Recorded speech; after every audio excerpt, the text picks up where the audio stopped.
gospel. So let's go to the verses, the scriptures tonight.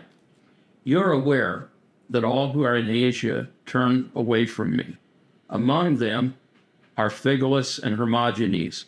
May the Lord grant mercy to the household of Onesiphorus, for he often refreshed me and was not ashamed of my chains. But when he arrived in Rome, he searched for me earnestly and found me. May the Lord grant him to find mercy from the Lord on that day. And you know well all the service he rendered at Ephesus. Now, Paul is talking to Timothy here. Where is Paul right now? He is in a Roman prison. But why was Paul in prison? That's what we want to examine a little bit tonight.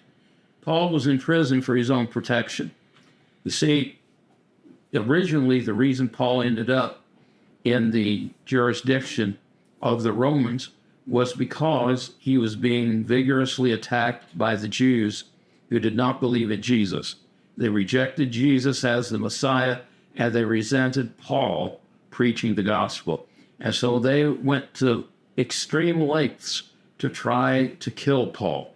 At one time, 40 men vowed an oath that they would not eat or drink anything until they had killed Paul. So this was the kind of opposition Paul was receiving from the Jews. And when he went to Jerusalem, to the temple there was a riot because somebody from the province of Asia had seen him in the temple and assumed that he had brought a Gentile into the temple and defiled it. And so they raised a ruckus in the temple and a mob formed, and a Roman centurion had to rescue him from the mob.